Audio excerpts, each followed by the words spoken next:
Hey guys, welcome back. I am very excited to present my first interview on this channel.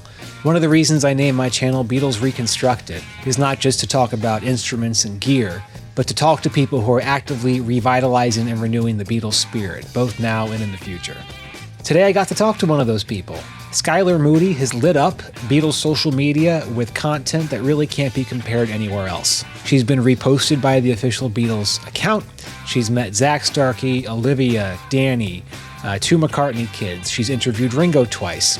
And she even got to see the Beatles 64 documentary with damn Paul McCartney sitting right behind her. But in all seriousness, she was a fantastic conversationalist. We hit on a bunch of topics, and I'm glad I spoke to her and got a sense for what it's like to be a Beatles influencer in the 21st century. So guys, hope you enjoy my conversation with Skylar. Feel free to give her a follow, and let us know what you think in the comments. Hi Skylar, great to see you. Happy to be here. So Skylar, why don't you tell us a bit about yourself and how you got into the Beatles? I've got this story down to a T at this point, but it's because I keep reliving it. But it was, again, I blame my music history teacher in high school, because this is when the obsession really kick-started. Because growing up, you know, my parents are Beatles fans, not to the extent that I am now, but I would hear their music throughout the house, whether it was my dad's music collection or if it was on the radio. Their music was always familiar to me. I just never knew it was the Beatles. I never put two and two together. But once I got to high school, I started really getting interested in music history in general, learning about different artists, their history, you know, their legacy, the fandom, their impact on the world. It was just always so fascinating to me. So then when I found out that my high school was offering a music history class, I said, I have to take this. I have to learn. Like, I have to just learn as much as I can, because this is the one subject that I'm actually interested in. This is a class I might actually be able to tolerate. So it was a semester-long class, and about halfway through the semester, we started getting to talking about rock and roll, 60s, the Beatles, and I'm going, okay, you know, let's go, because at that point, I think, you know, rock music, I had deemed that as my favorite, so I'm going, okay, and the Beatles, I know these guys, let's do it. And my teacher started, you know, saying, oh, this is John Lennon, Paul McCartney, George Harrison, and I'm going, okay, I know these names, and then naming some of their songs and playing them, and I'm going, okay, yeah, I've heard these before, you know, this is great. I am very familiar with them. But then he says, oh, and next class, I'm gonna show you guys their movie, A Hard Day's Night. We're gonna watch it together. And then I go, they act? They were in movies? What can't they do? Yeah. Absolutely, exactly. But I had no idea, so I'm going, okay, I'm intrigued. It's been a hard day's night. It was a very small class, but everyone who was sitting around me was either falling asleep, checking their phones, just not paying attention in general. And I'm the only one who's invested, because, you know, the little knowledge I had about the Beatles, you know, this was the first time I was seeing their personalities come to life, seeing them interact with one another. And granted, they were acting, but at the same time, they were playing themselves. So I was seeing them for who they really were, and I was just completely in love. And I think I sat on, you know, those thoughts for about a week or so, but then I just couldn't stop thinking about the film. I couldn't stop thinking about them. And I just immediately, I had to dive into their music more. I started watching every interview that I could find online. I was going on Vine to watch fan edits, and I'm thinking, oh my gosh, you know, who are these guys? They've suddenly taken over my entire brain. And at the time I figured it's going to be about a year-long obsession, you know, then whatever musician's going to come into my world next, it's going to be them, and the cycle will continue. But here we are over 10 years later, and they're now a part of my career. I still love them to death, and I wouldn't have it any other way. Could you mention to me, I know a bunch of Beatles nuts like me in the community I've met since doing this crazy stuff, has become kind of a nut, or at least it's become part of their full-time life, part-time life. And there's always a moment people can look back to and think, that was the tipping point where I went from, I like these guys, they're a great band, they're part of a series of bands I like, to kind of one of the greatest things that's ever happened to you, you know, something that envelops your life. Can you think of a moment where that happened to you? If I had to pick one specific moment, it happened very early on. It was about maybe even a few weeks, if not a month into me really starting to discover the Beatles. But my dad has almost their entire discography in his CD collection. So I said, okay, I'm going to download every single one of their albums on my phone. You know, this is it. I have to listen to everything. I have to know everything. The first time that I was listening to Sgt. Pepper all the way through, I just kind of had it on as background music. I was just doing whatever work I was doing at the time. As soon as it got to that instrumental break of Being for the Benefit of Mr. Kite,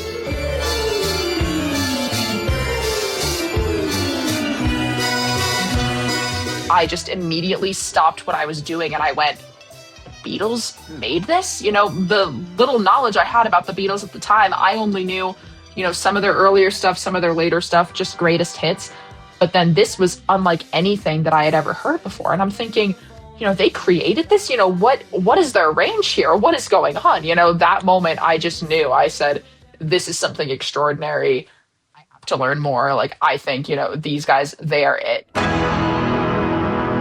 It's amazing having seen your TikTok, Instagram, how many experiences you've had through your fandom of the Beatles. I mentioned them at the top, but you've spent some time with Ringo, and you've been in a room with Paul beyond seeing him live. So I'd like to ask you about that. First of all, we have to hear about the tattoo story. It was the first year that I went out to Los Angeles for his birthday party. I got invited to be part of the press line. I was shaking so much. I was sweating. Just my heart was pounding. The entire time I was waiting for him to come up the press line, I'm just watching him get closer and closer and closer, and I'm freaking out. But then the second he's in front of me, I'm thinking, okay, I have to be professional. You know, I am a fan, but, you know, I have to put on, you know, like, and at this moment, this is work for me. I have to just get through this interview. I have to ask my questions before I start sobbing, but we're going to get through it. It's going to be great. So the second he's in front of me, I say, hi, happy birthday. And at first he grabs my hand, and I still to this day, I don't know if he was looking at the tattoos that I had on my finger or if it was just the mini mic that I had and he was just fascinated by it. Yeah.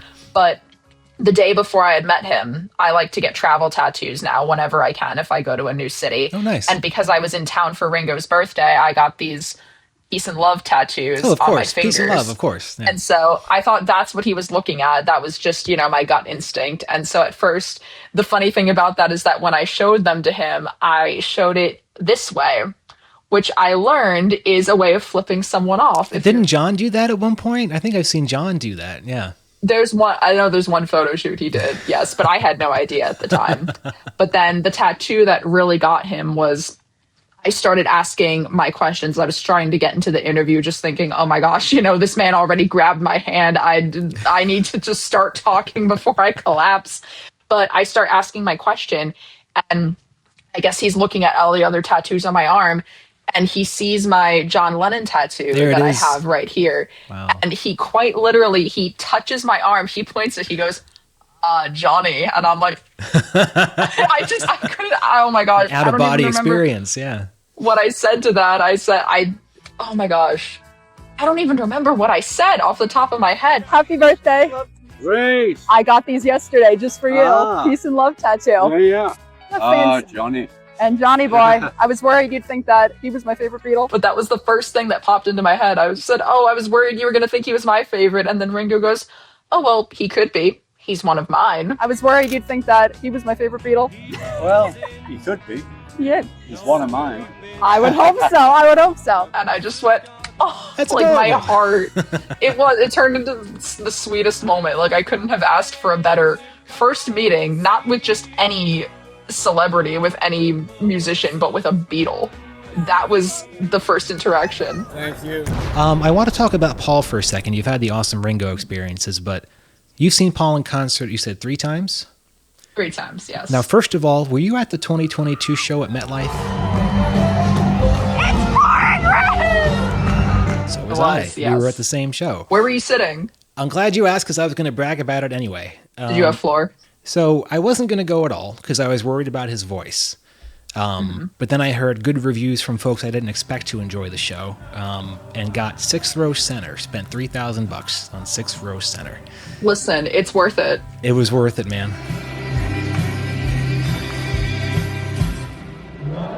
That night was amazing for 2 reasons, and I don't think many people might know this till they do it. Number 1, when Paul performs, he kind of looks in the middle distance, maybe like unfocused, maybe looking at the sound guy. But when you're 6th row center, it looks like he's staring right at you. And I was terrified. It's like, he's looking right at me. I got shy. I was like, is he supposed to be doing this?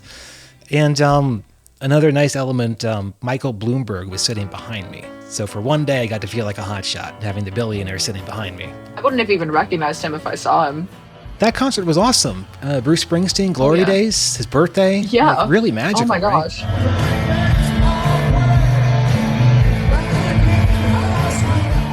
So Paul, again, I've seen him in concert a couple times. I've been lucky. I've seen him in 3 decades, actually. I'm old. I saw him in 2003 in Philly, 2010 in Philly, then MetLife. Amazing concerts. I've never been in the room with a guy beyond that, beyond a 60,000 seat football stadium. Now, you've had a different experience being in the same room with Paul twice. The first time that I was ever super, super close to him, aside from a concert, was when he did his interview with Conan O'Brien at the Tribeca Festival in 2023. And at first, you're in a small theater and he was right down there, and I'm going, this is the closest I have ever been to this man in my entire life. Like, I still have video recordings of me screaming my head off when he came on stage. And I look back at that now cringing. I'm like, oh my gosh, please calm down.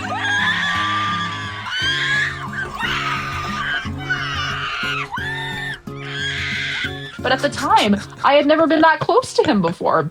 And it was insane. And I remember as soon as that event was over, the friends that I was with, we ran outside. We ran around the building back to the front because, the way that they were pushing us out, we were thinking, oh, he's not going to come out here. He's going to go around the front where the crowd isn't going out. So we went back to the front, and he ended up walking, very, very close to us as he was going to his car. And we ended up right in front of his car at a point.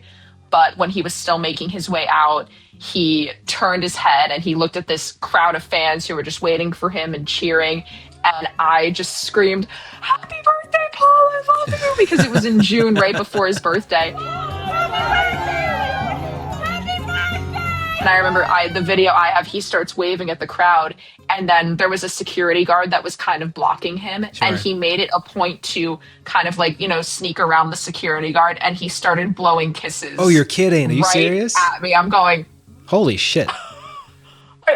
Oh my gosh, to this day I look back at that video and I go, he had to have heard me, because the friend who I was with right next to me was saying hi to Nancy because she was there as well. And she was screaming at the same volume as me, if not maybe a little bit lower. And Nancy could hear her because she turned and waved at my friend. So I know Paul had to have been waving at me in that instance. Wow, and I that's just go, amazing. And then the more recent story was from when I went to the Beatles 64 premiere in New York. So that was November 2024. And there had been rumors that he was going to show up that night. Everyone was kind of discussing that in advance. And I'm going, okay, maybe, I don't know if he's in town, but if enough people are talking about it, we'll see. And when we got into the theater, there were 3 chairs at the front of the stage. And I'm thinking, okay, maybe they're going to show the movie and then maybe he'll pop out on stage afterwards as a surprise to say hi to everyone. That's what I'm thinking. So I'm waiting for the movie to start, talking with some friends just on my phone. And I was sitting with one of my friend, Tom Frangione from the Beatles channel. He was sitting just, I think, 2 seats away from me. And he leans down towards me and goes, "We have better seats than Paul." And I just look at him and I go, "Is he here right now?" And he said, "Look behind you, about a few rows back." And I just turn over my shoulder and I see we're kind of more in the floor seats, and then he's more kind of on the stadium seats, a little bit further back, but he was there. And I just turned back around. I go, I was freaking out because I wasn't expecting him to be in the crowd with the rest of us. I thought we weren't going to see him until the end. I think Chris Rock is there too in the video. Chris, right in front of him. Right. Yeah. So when I posted a video, everyone's going, "Is that Chris Rock?" I'm like, I didn't even know that was Chris Rock. I was looking at Paul. He had a Beatle behind him. Who cares about Chris Rock? Literally. And then I remember I didn't want to go up to him, of course, because one, he was in the celebrity section. That's already intimidating enough. I thought, there's no way. I'm not going to bother him. He's here to just watch the movie. But I started staring at him just for maybe a good 30 seconds or so, because I was waiting for him to look in my direction. So I'm just going, anytime, Paul. and then the second that he did, I'm to this day, I still hope that it was directed at me. But eventually, as soon as we locked eyes, I just went, and then he just goes, Hey. and it could have been at someone that was around you. me. Like, I have no idea. I wasn't paying attention, but I like to believe it was at me. And then he didn't respond to this, but I go, just right in front of him. And that's the closest that I have gotten to meeting Paul. I have not met him formally. That is probably the closest I have ever been physically to him, but no official meeting yet, though we are manifesting. It's going to happen. Yeah, I think that first interaction, you getting the wave back, counts as meeting him. I would say you met Paul McCartney. So Indirectly, Indirectly. maybe. Yes. Well, that's a great question. If I thought about this too, like if you actually had a chance to talk to a Beatle in a formal setting, obviously we only have Paul and Ringo left, what would you say? And the one thing I would never say is what everyone says, which is, you've changed my life, your music has meant so much to me, thank you. I feel like that's what 98% of people say. So that's my question to you. If you could have a conversation with Paul and or Ringo, you can pick one or both, what would you actually say to them, or want most to say to them? What response that would be my gut instinct, because at that moment it's like they mean so much to me, and I want to be able to look at them and say, you have no idea how much you've changed my life. But of course I know that they would be like, yeah, whatever, I've heard it all before. I feel like if I had more time to be able to sit down with Ringo, or if I had any opportunity to meet Paul, I would probably just want to ask them about, I'm sure they get this question a lot too, not as much, but I want to talk to them more about, the younger fans and the next generation. And I just want to hear more of their thoughts on that and how they think, the fandom is going to evolve, and just what they think about, that legacy carrying on. And I wouldn't really know what specific questions to ask, but it's more that I just want to tell them, hey, you still have this ongoing fan base, it's going to be okay. Like, you have this legacy. There are so many people out there my age and even younger who love you both to death, and they're going to carry on that legacy, and the music is going to stay alive. It's just more like I want to reassure them of that and just say, hey, listen, it's in good hands. As a elder millennial, I am on the socials. I am not proud of it. Instagram is my favorite, but I'm on TikTok. I blame my wife's sister, who's Gen Z, for getting me into TikTok. Things me and my brother-in-law put up our butts. Me, nothing. Like a dozen electric guitars, 2 Rickenbacker 325s, Rickenbacker 12-string, Gretsch Country Gentleman, like a Rickenbacker bass, a Hofner bass, a Ludwig drum set, maracas, drumsticks, bunch of amplifiers, this keyboard. Technically, this computer has got a bunch of plugins on it. It's delightful. Great delivery mechanism for nonsense. But one of the things that you've done extremely well is build an audience pretty much from scratch into getting reposted by Zach Starkey, by the Beatles account, like pretty regularly. How did you do that? Like, do you mind going into some detail about the process of building your audience? Yeah, I mean, in terms of getting reposted by the bigger accounts, it just happens, and I go, I have no idea. Like, it's always a shock to me. But with building the audience, I first downloaded TikTok when it was my senior year of college, because, I had all of my friends downloading it, my roommates were, and at the time, I always thought, oh, like, this was an app for kids. Like, I was comparing it with Musical.ly, which at the time, like, I kind of had them both hand in hand. I'm thinking, oh, it's an app for kids. Why would I download that? But then when I saw people my age actually using it and enjoying it, I'm thinking, oh, okay, I guess I'll see what's up. If I like it, I like it. If I don't, I don't. But then, of course, the content, it's kind of like just that doom scrolling content, memes, anything humorous. And I'm going, oh, okay, it was kind of like Vine at the time for me. I was thinking, oh, okay, if we don't have Vine anymore, this is the next best thing. It is so bad, I want to give you a 0, but that's not possible. So I give you a 1. I'll keep it around. And I kind of just started making, random videos when I felt like it. It was always just all over the place, random content. I never expected it to get any views aside from my friends. But there were few occasions where I would make videos related to the Beatles, and those would get a lot of attention, a lot of likes, a lot of comments. And I'm thinking, oh, there's a lot of Beatles fans on here, I just realized something. I had a bad childhood. Yeah, I know. What do you mean you know? Look at you. What do you mean look at me? Look at how you stand. People who had good childhoods don't stand like that. People like to see this content. I guess I'll try to start doing that more. Hey, man, this look pretty good, man. But then once I graduated, I had all of a sudden all of this free time, and I'm thinking, oh, maybe I should, get back into making TikToks about the Beatles because people really seem to like it. They're my favorite band. I'll talk about them all day, any day. Let's get on with it. And that's what I started to do. So that was summer of 2021. I started really posting Beatles content. And of course, I didn't go extremely viral right away, but I was getting a lot of attention. I was gaining more followers. And I'm thinking, oh my gosh, this is so cool. People actually like my stuff. They like what I'm doing. First, it was just for fun. I was then trying to, like an actual real life job. I was trying to look for jobs in, social media, obviously, because that was starting to become a passion of mine, or marketing in general. And I still have a full-time job. I still work in marketing, but, I hope to someday turn content creation into that full-time job, just because the way it's built up over the years, it's built up on top of when I'm not working at my actual job, I'm spending time thinking, oh, what do people want to hear about in the Beatles world? What's something that's going on, in the news with them? What's this new release that's coming out? People want to hear about the biopics now. So it's just trying to, post about that whenever I can, because I want to keep that conversation alive. I just want people to have someone that they can turn to say, oh, this thing happened in the Beatles world. Oh, I wonder what Skylar's going to have to say about this, We officially have our first look at photos of the cast for the Beatle biopics, and they're in character. I just want to be able to grow that community for fans that are my age, younger, older, because I hear from them all and I see, how much they appreciate that. They love having that online community. They love being able to, find friends that way, or just see someone,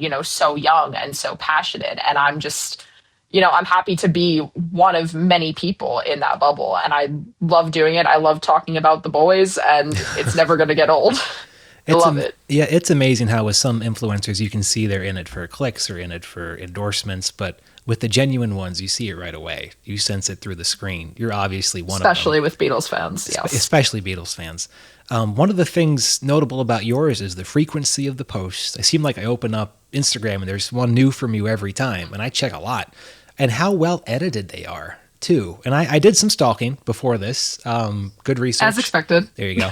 And I looked at one of your, I think, reels, and you're editing on an iPad. A TikTok on an iPad.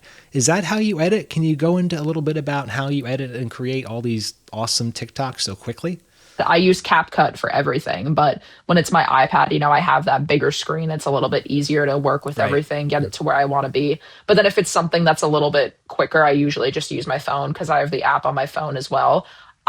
In the very, very early days of TikTok, I was still using iMovie to edit my videos, or I was just doing it directly in the app. But that was also back when, the app wasn't super developed a lot, so it didn't have as many of the features as it does now to edit within TikTok. And so that's what I was working with. And a lot of it, if you can tell, if you go back and watch those earlier videos, you can see, because sometimes I'd still have the watermark on them, and I look back now and go, everybody has a learning curve.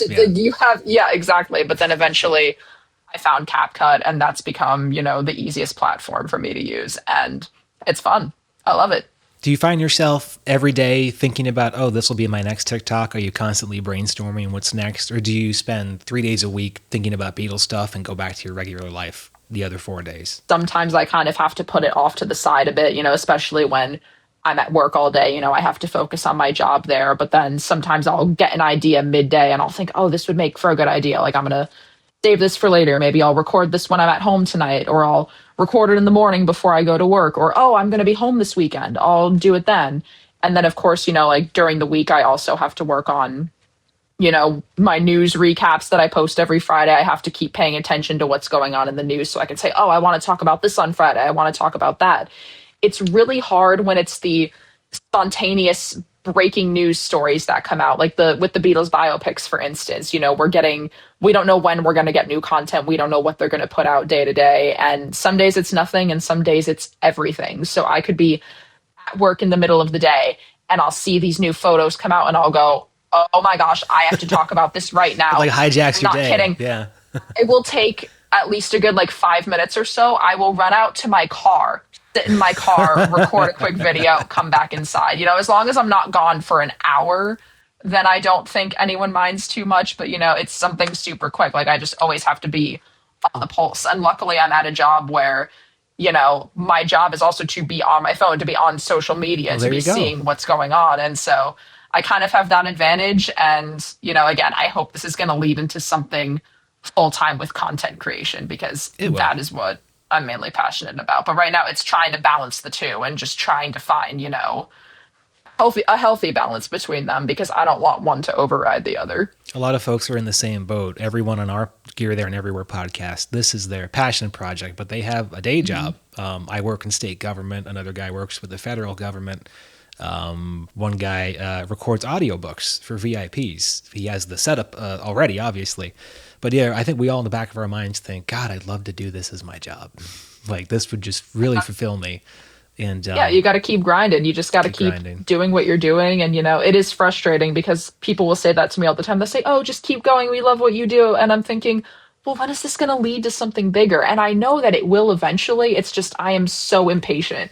And so that's why I keep trying to put out as much content as I can and just try to show people, hey, I'm on top of everything. Hey, I'm constantly researching this. Like, I know what I'm doing. I'm super passionate about this. I'm waiting for the light switch to flip one day and for someone to just take me on. I would love to be in, not even with just the Beatles, but just arts and entertainment in general, music. I want to be in that scene. I want to be around creatives. And that's what I'm hoping for. Well, it's my opinion, take it for what you will, that I scroll constantly, influencers, folks talking about the Beatles, and you have the charisma. Like, you pop up constantly and always have the energy and the information. And combining the charisma and the details and information is not an easy trick to pull off, but you do it beautifully.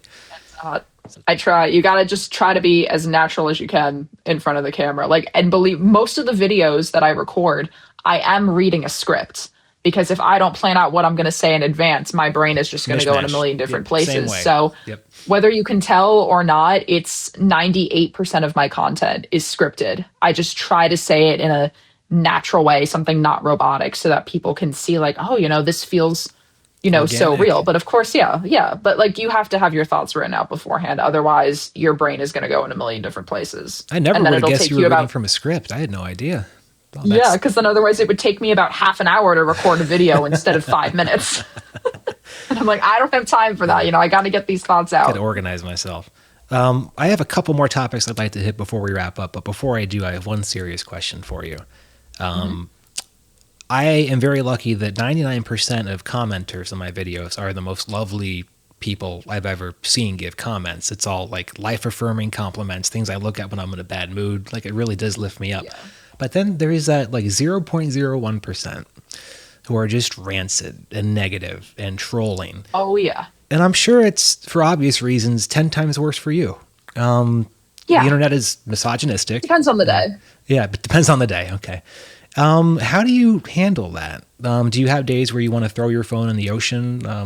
Do you not acknowledge or even look at the comments? But like that's one of the worst parts of doing this work, is there's always that one comment that you're like, what the hell, dude? Like, this is a joyful hobby. Why are you bringing that energy here? When I was first starting to post a lot of content, and when I started getting my first hate comments, I had, my friends in my corner saying, oh, you're getting your first hate comments. That means you've made it. That means you're doing something right. And other people are just, jealous that they can't do what you do. And, I'm starting to believe that more and more as, time is moving on. But it hit me hard in the beginning because, I'm used to, Beatles fans being so nice, so welcoming with everyone. And I was getting hate, when it's from people that aren't Beatles fans. I'm like, okay, you're irrelevant to me. I don't care. I don't even know why you're here. But when I would see hate from my own community, I'm going, what the hell? I mean, if you don't like the videos that I'm posting, that's one thing, but why are you taking the time to actually go after me? Like, if you don't like me, I always say, if you don't like me, don't follow me. Block me for all I care. I don't. If you don't want to watch my content, block me and just move on with your life. There's absolutely no need to go after someone in the comment section, unless they're saying something, extremely problematic or life-threatening. That's one thing. But when someone's just posting about what they're passionate about and they're having fun and they're getting opportunities because of it and they're making these connections and they're getting to show you different aspects of the fandom you wouldn't see otherwise, you should be applauding them. They are putting in the time and the effort.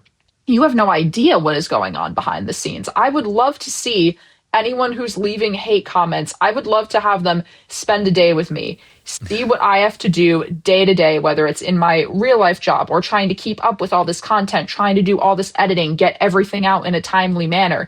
And then I want to look at them and say, hey, this is what I have to do. This is what content creators in general have to do. Like, we are constantly working, whether it's our full-time job or our passion project. We always have to have our finger on the pulse, and it's not easy. So getting those hate comments, I mean, at this point, I just try to ignore it. I don't want to engage because I say, I don't have time for this. You don't know my story. You don't know what I'm going about in my day-to-day life. And I think that's what we all have to try to do in general, because these are people who don't know our stories. They don't know that we have all this passion and all this energy, and we're taking the time out of our day to do this when we could easily be working on something else. But, the love is there, the passion is there, and we're going to keep at it no matter what.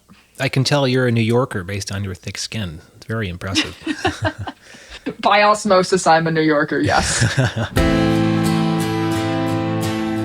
So I want to hit a couple quick topics before we start wrapping up. And this is based on just going through, I think, dozens of your TikToks yesterday, maybe even 100 or so, and picking out some of my favorites and just wanting to probe you about them.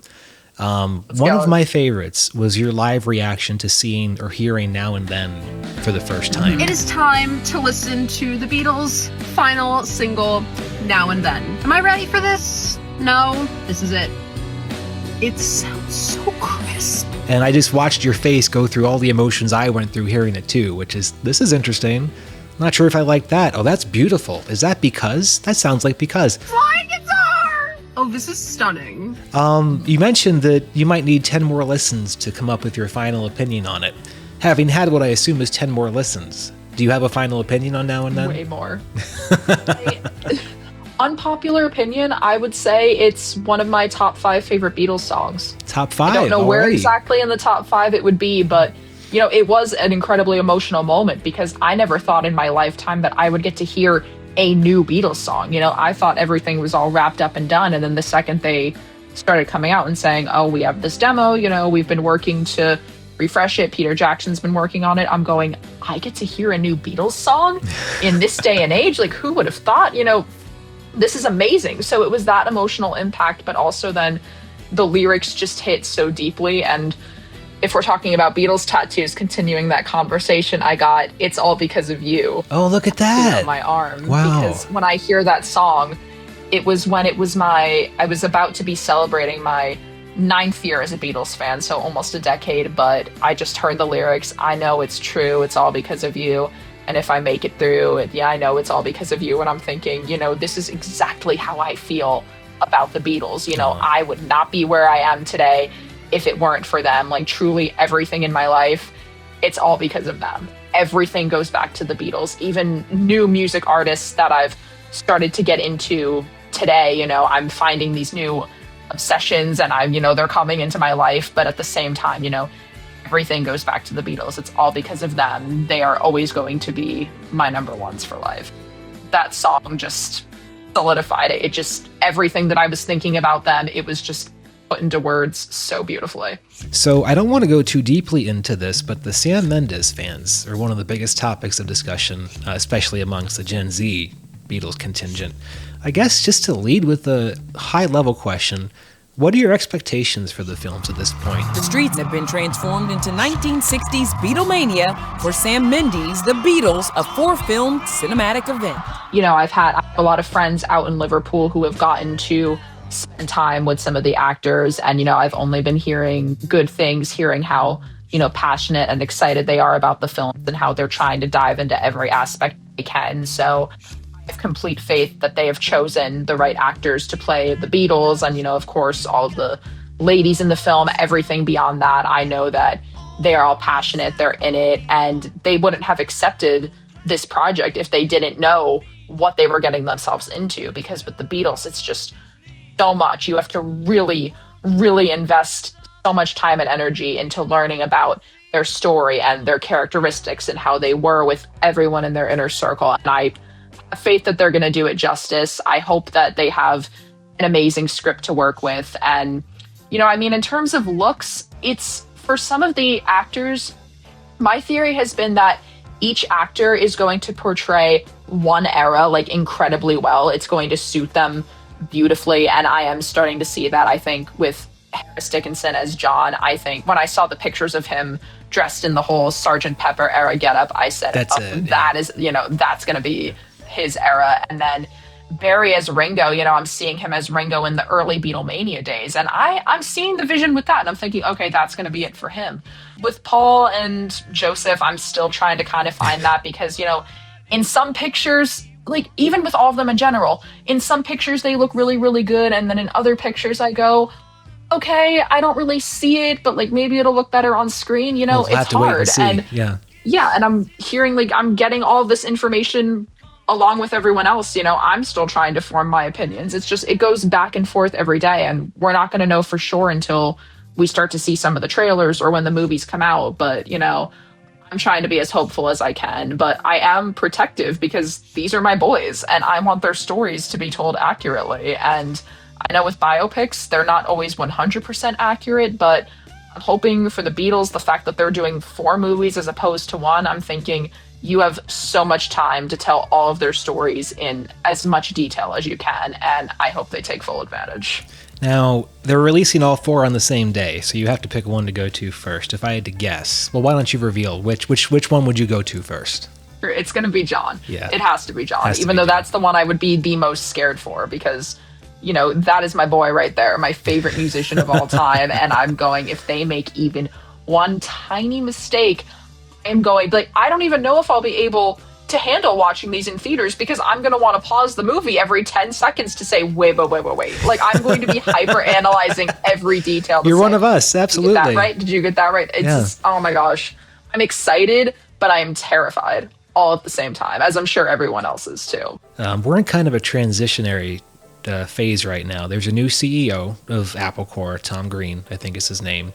And I've heard rumors that they're phasing out the super deluxe boutique reissue stuff and considering more youth-oriented products, like more of a social media presence.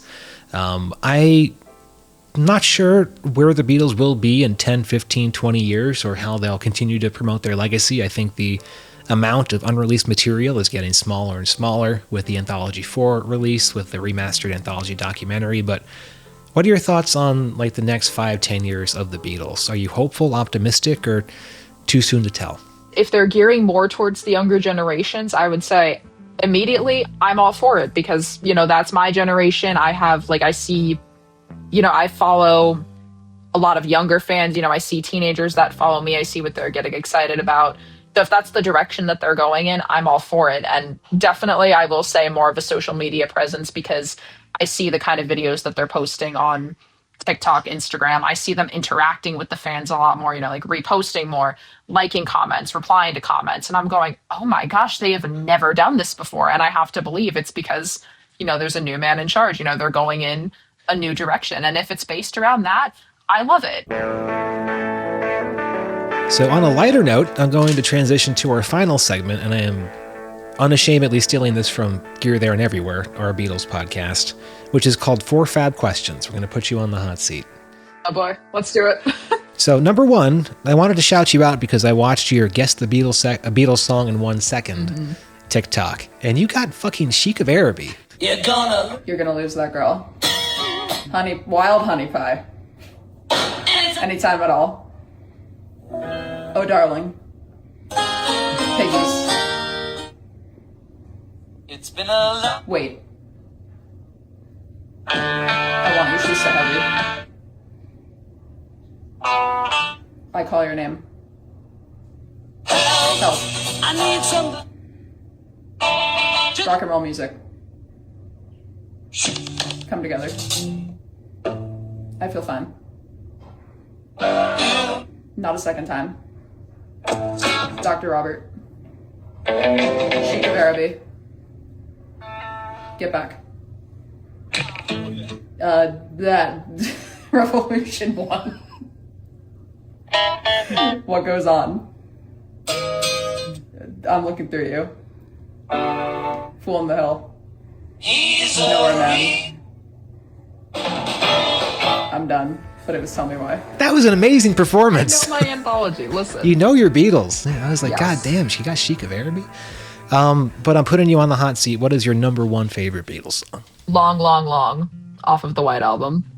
If I had to give one answer, would be the one, because it's just always stuck with me all these years. Like the lyrics, just again, it was one of those songs that I went, the Beatles did this. I've never heard anything like it. And just George's voice is stunning. The lyrics I completely resonate with, because again, it's one of those songs I hear and I think, like, this is like, if I was going to sing this, I would sing this to the Beatles. It's been a long, long, long time. Now I'm so happy I found you. It just shows my love for them perfectly. Question 2 on the hot seat. Favorite Beatles album? And again, no wishy-washy answers. You can't pick 3. You can't rank. You got to pick number 1. And I know you probably mentioned this already. Yeah. The White Album, absolutely, because it was there for me right at the beginning. It was the first album that I downloaded, and to this day I still think it's their most diverse album. You get a variety, you hear from them all. It's perfect. Any thoughts It's on the Dear Bible, Prudence? in my opinion. I think Dear Prudence Dear is my Prudence? number 1 off the White Album. love it. Any thoughts? I love it. And I mean, I already gave you my number 1 Beatles song, and number 1 off the White Album is Long, Long, Long. But Dear Prudence, I love it all. Even Wild Honey Pie. Because I'm just thinking, it's a short song, so I can tolerate it. And even Revolution 9, I kind of just zone out at this point. But, it's not as horrific as people want to think it is. How about Don't Pass Me By? You have any affection for Don't Pass Love Me it. By? Oh my gosh. I love it. I love the whole album. Wow, you are Everything. a fan. It is the perfect album to me. Yes. I love all of it. I think we know the answer to this, so feel free to expand on it a bit. Favorite Beatle? Who is your favorite Beatle and why? John. But at first, if I can tell the story, for the first maybe like week or two, first couple weeks that I was a Beatles fan, it was Ringo. But that's because, fresh off of watching A Hard Day's Night, and then I eventually watched Help, and I just, Ringo's humor, I thought that he was the funniest, and I still think he is. He has an incredible sense of humor. Cracks me up every time, especially now that he has social media and I see his posts on there. He never fails to brighten my day. But then George became my favorite for about a month or so, but that's because I thought, he was the most handsome, and I was just so in love with him, and I was listening to his solo music and I was recognizing a lot of it, and I'm thinking, okay, it's George. But then about a month after that, this would then be early 2015, I watched the documentary The Day John Lennon Died on YouTube, and just learning so much about him in such a short span, I realized, I said, oh my gosh, I have so much in common with this man. And then the more I started to learn about him and the other boys over the next few months, it just kept going back to John. I kept resonating with him, just this man who was, he put on like such a confident front, and he was always so passionate and outspoken and loud, and he just didn't care. But at the same time, he was also so insecure, and he was worried like what other people would think of him. And I just saw that balance, and I'm thinking, that is me, to my core. And people like to exaggerate that now. I don't like to shout out the haters, but so many people hear me saying that and they go, well, why do you think you're John Lennon? And I go, that is not what we're talking about here. We're talking about the fact that I see who he is personality wise, and I resonate with that so well. And I prefer his solo music over the four. I just feel like there's something so raw and special about it, and it's always stuck with me. So it has been John from that moment on, and it always will be. Last question, and it's kind of in 2 parts. The first is obviously like, what has been your favorite experience, not just as a Beatles influencer, but as a Beatles fan, the one that sticks with you the most. And to piggyback on that, as one of the most prominent Beatles influencers on earth right now, if you had to give a single tip to someone else considering the same line of work, someone else who wants to put themselves out there, their face out there, their personality out there, what piece of advice would you give? Even if you are balancing a ton of other areas of your life, personally and professionally, if this is something that you want to go into, you have to be consistent. You can't give up, like even on like your most off days, you have to say, I have, this job, I got to do what I got to do. I got to post my content, I got to reach the fans, because, whether you realize it or not, you are like looked up to by so many people. So many people look forward to what you're watching, like what they want to hear from you. They want to see what you're doing. They want to hear your thoughts about whatever's going on in the world. You do have a responsibility. So I'd say be consistent, be prepared for all kinds of reactions from all different people, and just stay passionate, stay true to your word, always put your real thoughts out there, show your real authentic self, because that's what people are going to gravitate to. And do you have a favorite experience from your time as a Beatles fan, Beatles influencer? One thing that sticks out above all the others? Besides talking to me, obviously. Of course. I think just in general, whenever I'm at, a Beatles related event, whether it's seeing Paul or Ringo in concert, whether it's going to fan conventions or just going to, small gigs, when I'm just in a room full of people that I know are there for the exact same reason and seeing them, sing all the exact same lyrics and get passionate about all of these stories, just knowing that there are people out there. It's one thing to see it on the internet, there are other fans out there, but when you're in the room with those people and you all are together just sharing this beautiful moment in one space, then for a fact, you have that community out there, and that there are so many people around you, more than you realize, and it's always the most heartwarming thing. Skylar, thank you so much for joining me today for this fantastic hour. I'd recommend to folks watching, we're going to put Skylar's socials in the comments. Follow her everywhere she is. Her content is fantastic. Please, yes. And it's nice to have made a new friend in the Beatles world. Thank you for coming, Skylar. It always is. Thank you for having me. You bet. Take care, guys.